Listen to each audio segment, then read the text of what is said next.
بسم الله الرحمن الرحيم الحمد لله رب العالمين وصلى الله وسلم على نبينا محمد وعلى آله وأصحابه أجمعين أما بعد السلام عليكم ورحمة الله تعالى وبركاته dhammaan daawadayaasha ku xirna xalqadihii ama silsiladii taxanaha ahayd ee su'aalaha facebooka maanta waxaan soo gudbinaynaa xalqadii ama cashirkii 22aad oo insha Allah isnaga koobnaan doona sidii caadiga ahayd 12 su'aalood su'aasha koobaadii waa qofna weydiinaya waxaan filayaa dumar inay tahay wuxuu leeyahay masaajid lagu tukada ayaan katiinad dahaba ka helay oo aan weynayn dadkii joogay waan weydiiyey dadkii sii baxayay wax sheegta maanan arag meeshana Soomaaliya dad kaleba waa ku wada tukanayeen katiinadaas maxaa waajibigu oo ku sameeyaa sababta jawaabteedu de katiinadu waa baadi la helay baadida la helay ama masaajid ha laga helo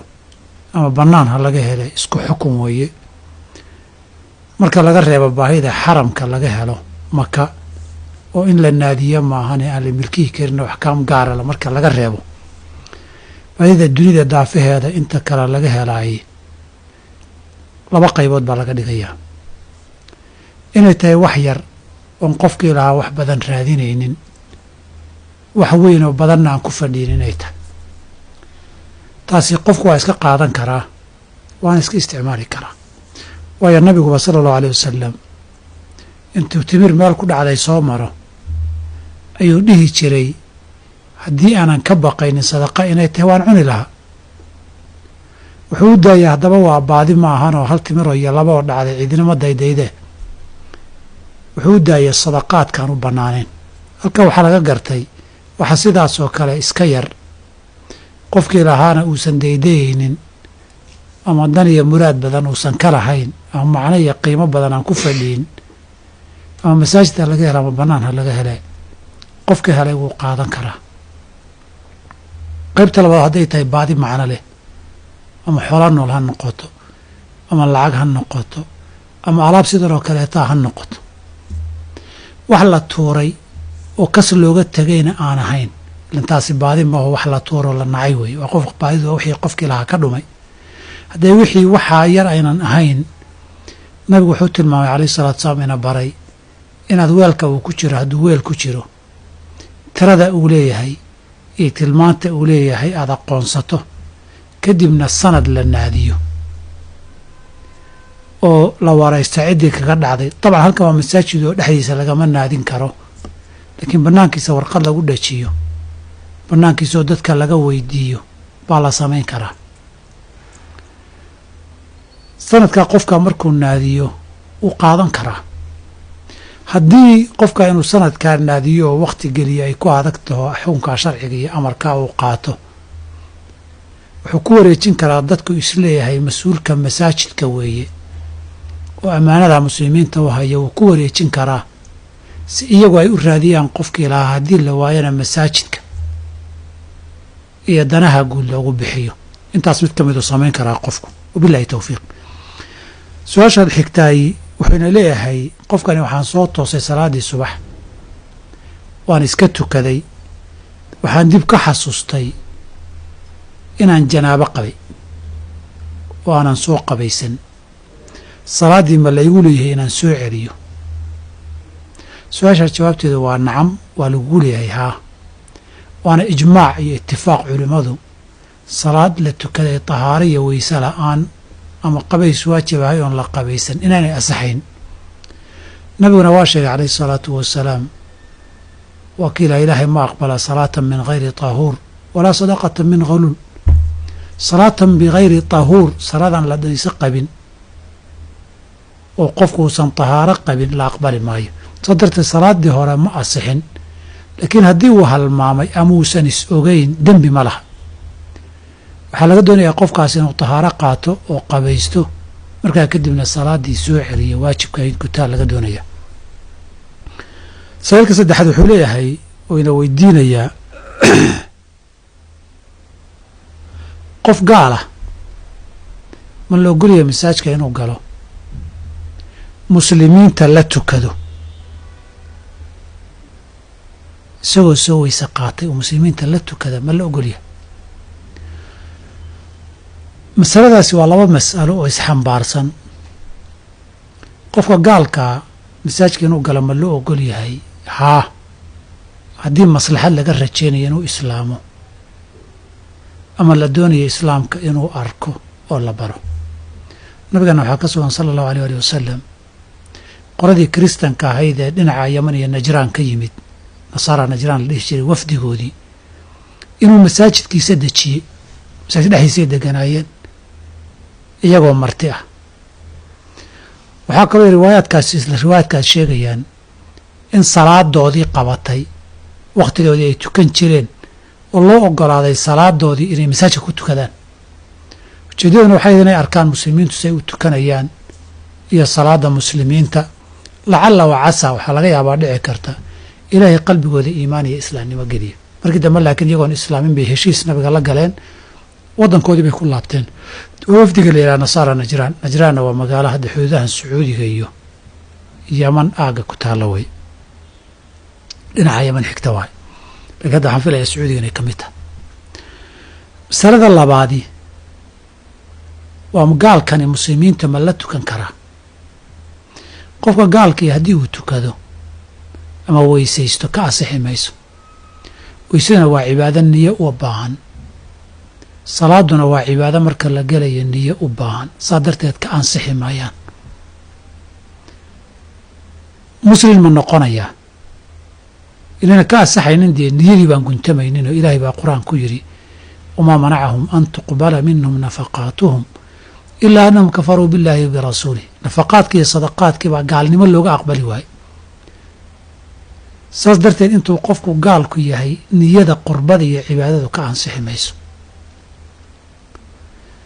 haddiise uu la tukado laba mid buu noqonayaa: inuu iska taagnaado oo iska foorarsado oo iska sujuudo ousan waxba akhriyan oo waxba garanaynin, iyo inuu akhriyo oo ugu dambayn ataxiyaadkii uu soo gaaro wa ashhadu an laa ilaaha ila allah wa ashhadu anna muxamadan cabduhu wa rasuuluh wa ashhadu anna muxamadan rasuulullahi uu dhaho. haddii uu soo gaaro uu shahaadateynkii uu ku dhawaaqo, muslim buu noqonayaa markaas laga bilaabo. way shahaadateynkii lagu soo islaami jiray buu ku dhawaaqay. haddii aana taa dhicin oo iska aamusnaado ama shahaadateyn uu ku dhawaaqay aan laga maqal, cala saxiixi gaalkiisii buu ahaanayaa, salaadiisuna ansixi mayso. haddiiba gaalka midda kale la tukashada, haddiiba gaalkii loo ogolaaday inuu salaadiisii ku dhex tukada masaajidka isagoo islaamnimo laga rajaynayo, way kala duwan tahay, kama ansaxayso. iyo hadduu safka dhinac ka galo waan la tukan uu yidhaahda loo diidi maayo. lacallaba halkaa dambe markuu gaadhay ataxiyaadka akhriyo inuu muslim noqdaa laga yaabaa. wabillahi towfiiq. su-aasha afraad, saa'ilka afraad wuxuu leeyahay waan xajiyey, kadib lacagtii udxiyadda ma aanan haynin, marka waan soomay laakiin waan kala fogeeyey. ma waajib baa inaan soonka la xiriiriyo? waxaan filayaa saa'ilka erey baa ka khaldanoo udxiyadda ma ahane lacagii hadyiga ma haynin wey. udxiya waxaa la yidhaahdaa tan dadka xujayda ay gowracaan lama dhaho. dadkaan xajka aadin xoolaha bisha ciidan dilxijiya carafo 10 iyo 3 maalmood ka dambaysa ay gowracaan baa udxiya la yidhaahdaa. laakiin tan isagu sida muuqataan ka fahmi karaa hadalkan, wuu tamatucay, wuu cumraystay, xoolihii hadyigii neefkii ku waajibay, faman tamataca bilcumrati ila alxaji famastaysara min alhadyi, hadyigii xoolihii la gowrici lahaa dhaqaalihii buu u waayey. kadib wuxuu noqday faman lam yajid fasiyaamu 3 ayaamin fi lxaji wa 7 idaa rajactum. 10 beriya 3 xajka ha lagu soomo, 7 marka lasoo laabta ha lagu soomo. yaan filayaa hadalka ka fahmayaa inuu ka wado. haddii ay sidaas tahay, hadyi baa la yidhaahdaa, udxiya lama yidhaahdo marka koowaad. marka labaad, 10 beri xiriirintoodu waajib ma aha. qur-aankii amray fasiyaamu 3 ayaamin fi lxaji wa 7 idaa rajactum yidhi ha xiriiraan yana xiriirin midna ma dhihin. maadaama si guud la isu farayna tirada unbaa la iska rabaa, 3 xagga in lagu soo soomo toddobana marka la soo laabta la soomo saddexduna ay xiriiraanna shardi maaha qasab maaha toddobaduna isku xigaan oo xiriiraanna qasab maaha saa darteed wax khalada maadan samayn wabillahi towfiiq saa'ilka shanaad wuxuu leeyahay isna qof xajiyey weeye uu xajiyey waxaan ka tagay wi tawaaful wadaaci ugu dambeeya marka la soo baxayo cudurdaar la'aan baan ka tagay buu yidhi xajkaygii xaalkiisu ma ansaxaya seebuu noqonayaa xajkiisu tawaaful wadaacu hadduu xaj aha qofku wuxuu aaday cudurdaar la'aanna uu ka tegay waajibaadkii xajku kaga tegay oo nabigu uu amray buu ka tegey nabigu alay slam wuxuu yihi dadkaasi xujaydii uu la hadlayay marka la baxayo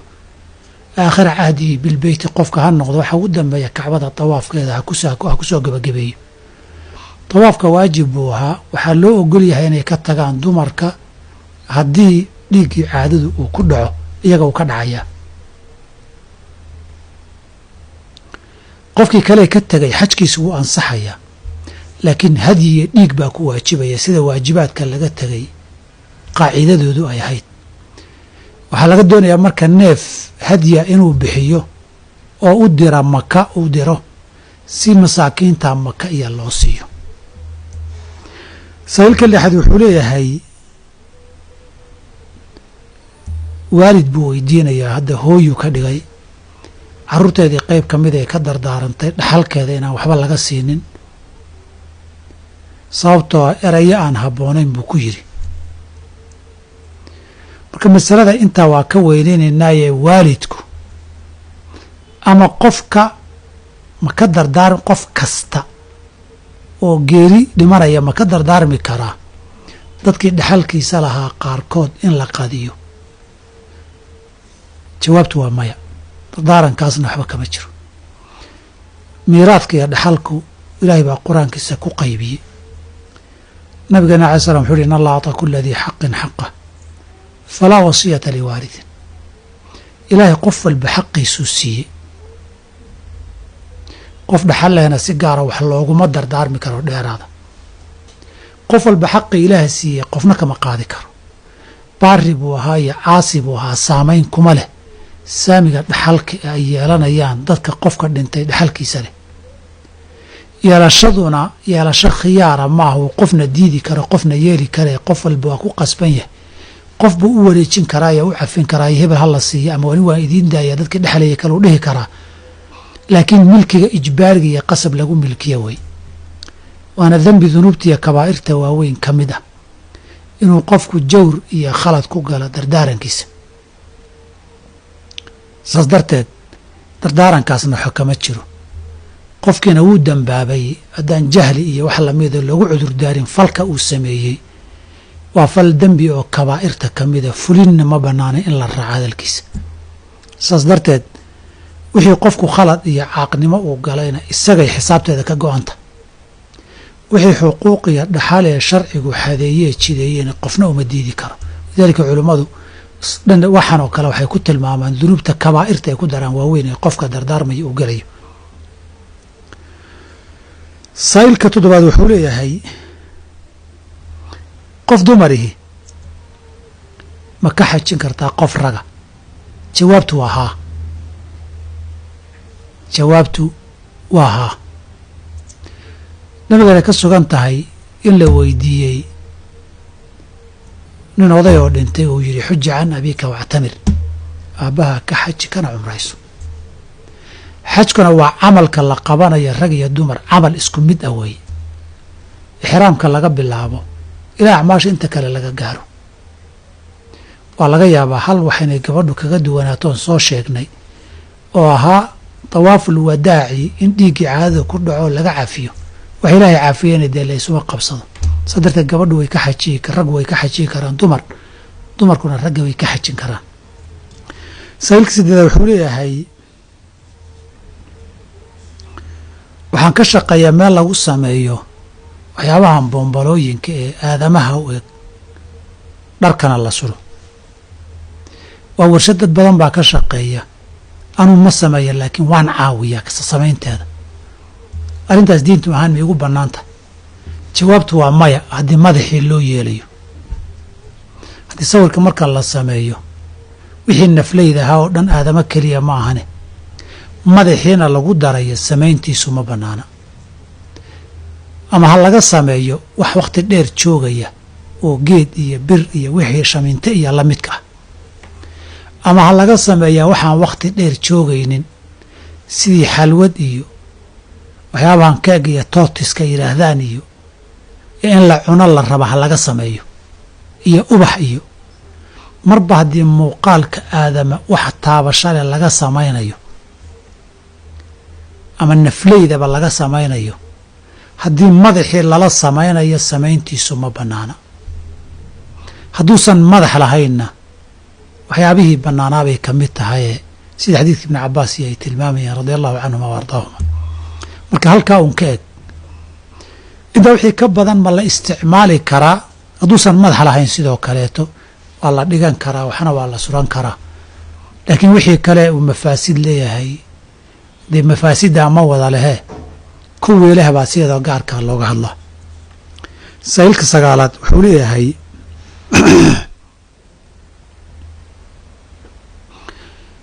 laba gabdhood iyo hal wiil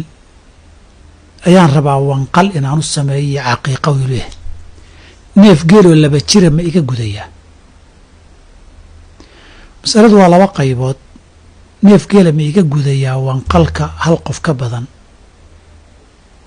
iyo neefka geelaha laba jir ma ku galaa xilli uu wanqal geli karo? masalada koobaad haa, arigaa ugu fiican. laakiin calaa qowli jamhuuri ahlilcilmi iyo qaacidadii ahayd caqiiqadii iyo wanqalku waxay la axkaam tahay udxiyada, waxay keenaysaa in neefka geelaa 7 ilmood loola niyoon karo wanqal u noqon karo, neefka lo-daana 7 u noqon karaa. saa darteed 2 wiil iyo gabadh, xataa wiilashii 2 haddii la yidhaahdo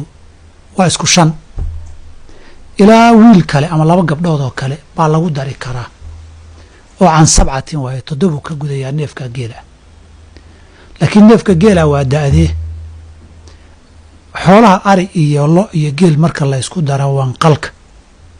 marka da'da laga eegayo waa 2 qaybood. ariga idaha ah ama madax madowda basi u yaqaanaba iyo xoolaha inta kale ari cadka ama riyaha lo-da geela. ari madowga ahi 6 bilood midka jira baa gudayo aljadacatu min ada'ni waay. inta kale athaniyatu kuwa la soo ilka baxay oo ilkaha intay riteen la soo baxay waay. ariga riyacadka waxaan filayaa sanad markuu dhammaado sidaa noqdaa. looduna 2 sano ay ku noqotaa, geeloo 5 sano ku noqdaa. saa darteed neef geela haddaad ka gowracaysa wanqalkii ama 1 ilmo ka gowrac ama 7 ka gowrace waa inuu 5 jir noqdaa, 2 jir ma gudo. oo neefka 2 jirkii caqiiqada ma galo. caqiiqadu waxay la mid tahay wanqalku udxiyadii bay la mid tahay. haddaad neef geela ka gowracaysa waa inuu 5 sano dhammaystaa si u gaaray inay ilkihii dhaceen kadibna ilkihii ay soo baxeen. saa'ilka xiga wuxuu weydiinayaa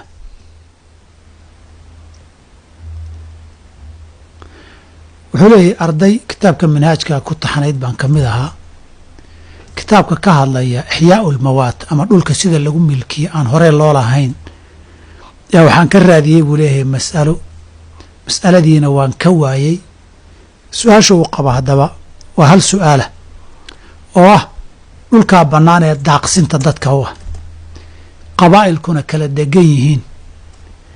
ama 2 daloo dariso xuduud u dhaxaysa ha noqoto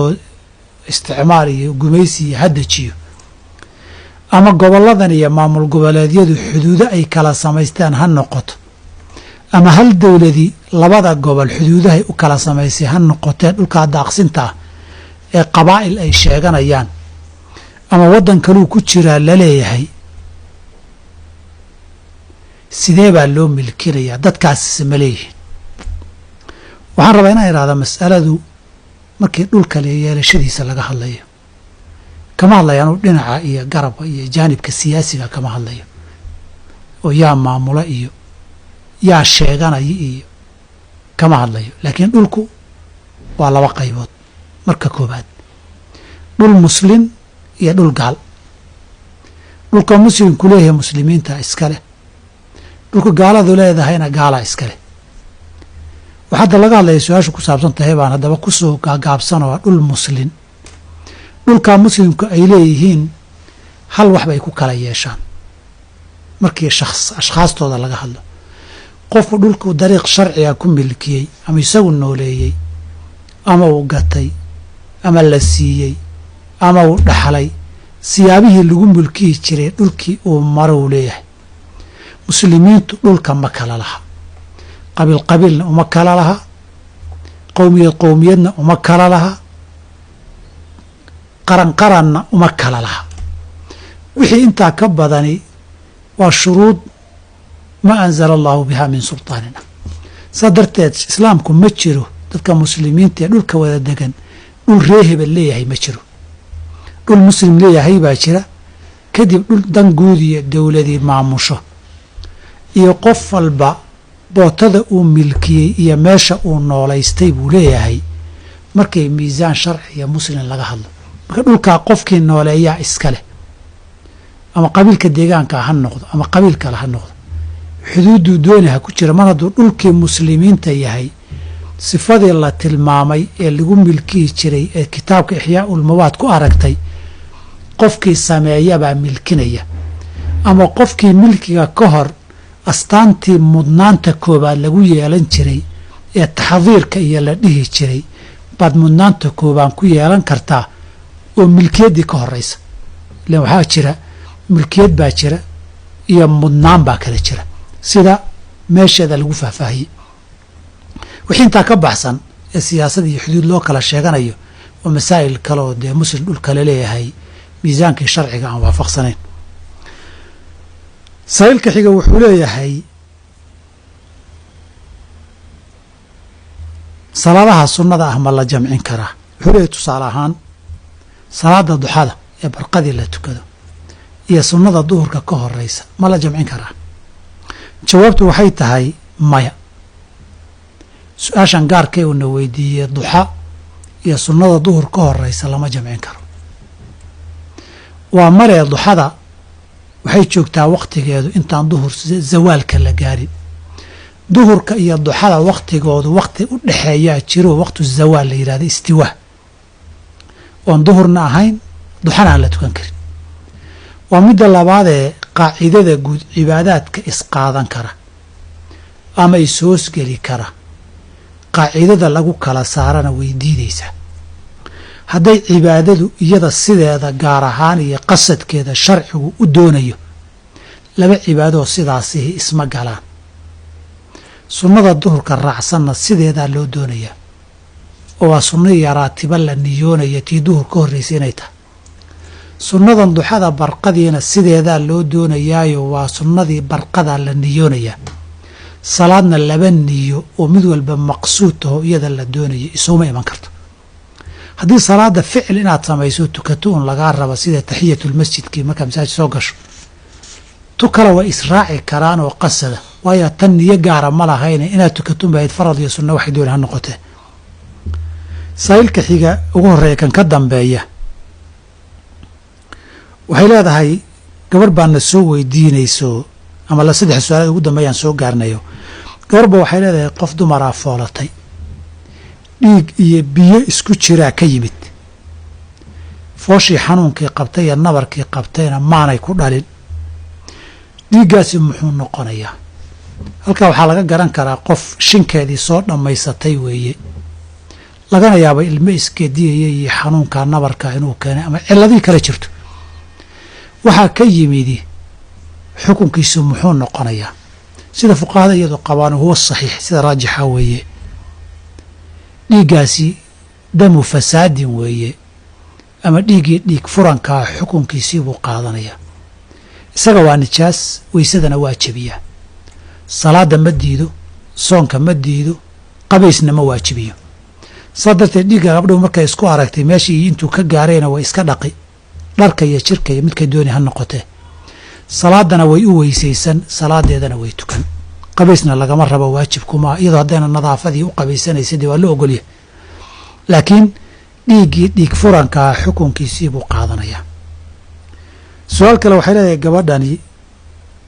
ilmaha yaryarka ah ee iskuullada loo diraya gaar ahaan waddankan aan joogno sanadada imtixaanka markay joogaan xilli horaa la kallihiyaa mararka qaarkood salaad subax ka hor baa la kallihiyaa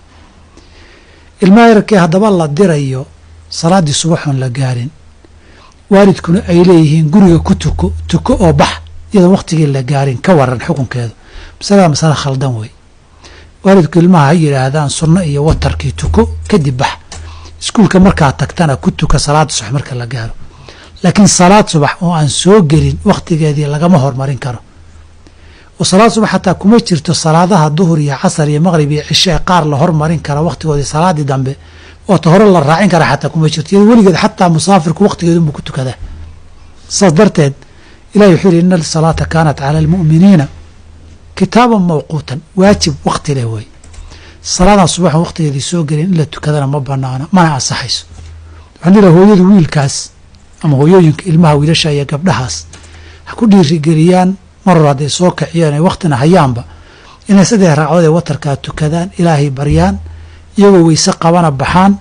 hadhow markii salaada la gaalay iskuulka tagaanna ay salaadooda ku tukadaan iskuulladoodaasna ha kala hadlaan haddii loo diidana dee kuwo kaloo muslim leeyihiin baa badane kuwa muslimkee salaada loo ogolyahay ha tagaan su-aasha ugu dambaysa wuxuu leeyay saa'ilku ilmo agoona xoolihiisa zakama laga bixinayaa nacam wasaxiixu haa sidaasay culammadu u badan yihiin daahirka adiladuna ay tilmaamaysaa agoonka waxaa ku waajibayey waa 2 qaybood cibaadaadka waaweyn waa 2 qaybood arkaanulislaamka kuwa qofku isaguna fal ahaan u sameeyo niyad la yimaada looga baahan yaho cibaadaad badaniya la yidhahdo sida salaada soonka iyo xajka iyo kuwa aan niyad isaga looga baahnaynoo wixii la xiriiraba cid kale wakiil uga tahayoo cibaadaadka maaliga a la yidhaahdo sida zakada cibaadaadka maaliga way ku waajibayaan waxaana niyoonaya oo bixinaya ciddii isaga mas-uulka ka ahayd bil haddii lagu yeesho wuu bixinayaa zakaatulfitriga wuu bixinayaa fuqahada xanafiyada iyo zakaatulmaal lagama raba yidhi zakaatulfitri iyo zakaatuzarci beertay ka soo reebeen labadabana waa maal cid baana mas-uul ugahoo niyaddii iyo bixintii la imanaysa marka maalku khud min amwaalihim sidii loo yidhi tuukhadu min akhniyaa'ihim faturaddu fii fuqaraa'ihim nabigu u yidhi meel lagu kala saaray kanaa yar iyo ilmo yarihiiyo kanaan ahayn ama agoon ha noqda inuusan ahaanin ilmahan qaangaarin weeye macnaheedu ilmahan qaangaarin haddii ummaddu qaangaara dee agoon maba ahaba laa yutma bacda ixtilaami nabiga alai salaam haddii mar haddii la qaangaara agoonnimo dhammaatay ilmahan qaangaarin oo dhanna waa isku xugun ama agoon ha noqdo ama yaanu noqonin mar hadduu xoolo leeyahay zakadiina ay gaarta sanadkiina ka soo wareega zakadii way ku waajibaysaa waa laga bixinaya intaasay xalqadeenani ku dhan tahay 14 su-aalood insha allahu tacala intaan xalqadda 23 isaga imanayno waxaan idinkaga tegayaa sidaa iyo nabadgeliyo wassalaamu calaykum waraxmat ullaahi wabarakaatu